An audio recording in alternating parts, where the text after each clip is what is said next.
think certainly one purpose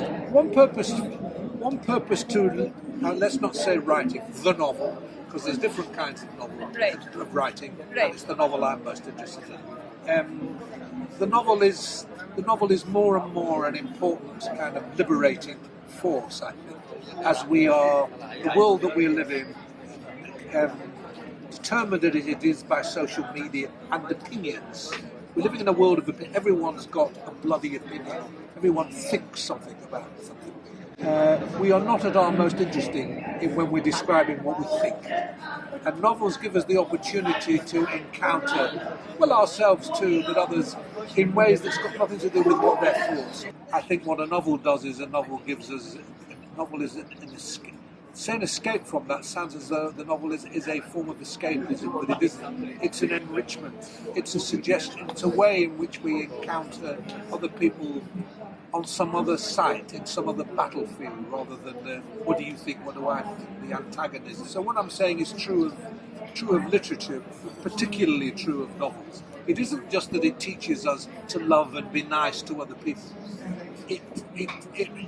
It's a way in which we find another mode of judgment, another place to judge people from or not judge people from, another place to stand from, to see the world, the daily world of just made-up minds.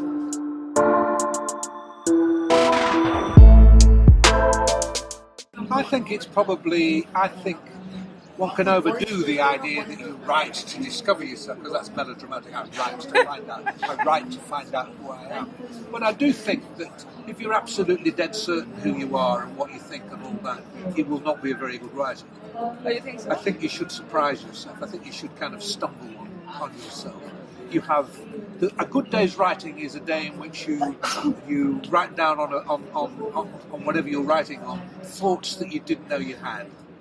I love those. Where's that thought come from? That's a terrific thought. Where's that thought? I don't recognise that thought. And that's just a thought, but also characters. Who's that character? Where's that person come from? It's mad to say it's magic, because it can't be magic, but it is a mystery. It is. There is such a thing as the creative mystery. Again, not to be melodramatic. You sit down writing, and there's this character, and sometimes you think, well, it would be really good for this novel. I'll make this character fall in love with that one. You can't find the words to make it happen sometimes. They won't do it. They won't do it. That would suit your story, but they won't. That's not convincing. They won't do it. And sometimes, so you have the sense that they're going their own way. Well, this character has come out of nowhere and is going, in the case of Beryl, her own way and saying what she wants. And you do not know where that's coming from. And if you try to put a hand on it, it's the dead hand. I mean, novelists have been saying this. All novelists who talk about novel writing say the same thing. When you want characters to do what you want them to do, it's a dead hand. You have to let them go. You have to let them expand, let them free. It's like good parenting. The good parent lets the children go. But you hope you've given them good advice, and you care about them, and you don't want them to make terrible mistakes. And sometimes you go, stop, don't go there. But good parenting is like, good authorship is like good parenting. Let them go.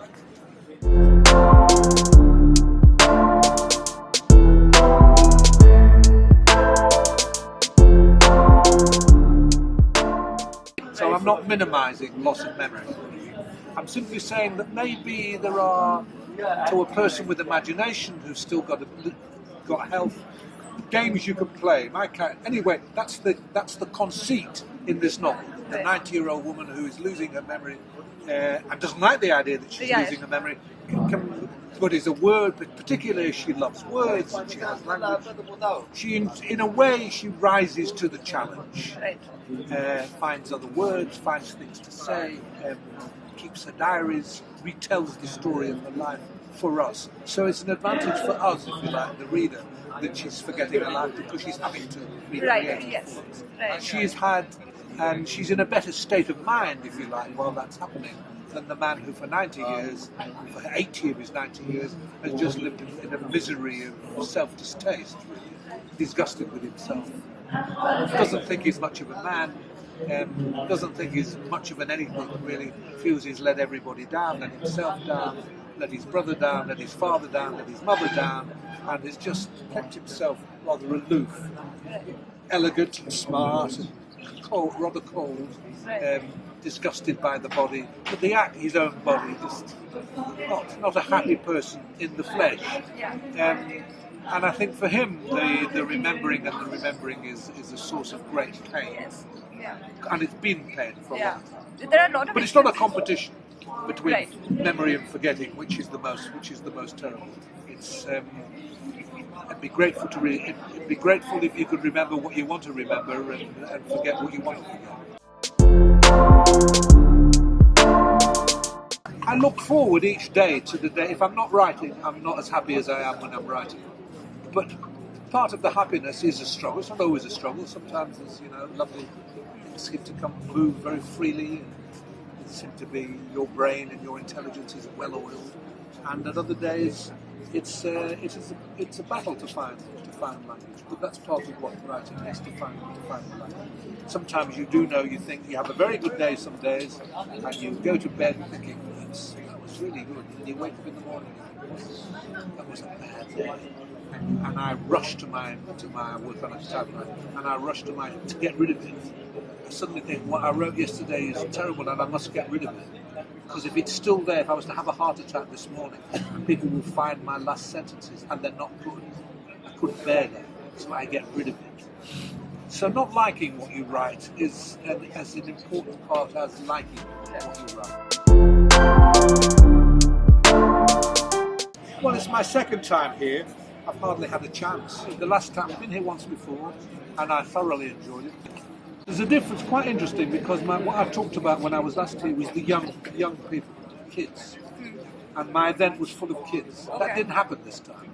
That could be because my novel is about two 19-year-olds. Two very could old have people. something to do with it. So I could complain that, Jaipur has a real problem. Its teenagers aren't interested in 90-year-olds. When I was here last, I had just won the Booker Prize with the Finkler question, and I think the kids were kind of cluey about that. And there were photographs of me went back to England for diary pieces with me surrounded by 14-year-old kids, and I was saying the future of literature is in the hands of the young of India. And I couldn't say that today because I haven't met the very young of India today, but I can see that they're about. Yeah. But I like it here. I think it's a terrific atmosphere of love.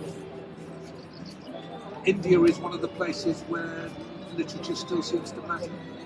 And the two places I go to where I really think what I'm doing is worth doing and counts. India is one, Italy is another. In both places you get younger readers. Back home in England, all my readers are ancient.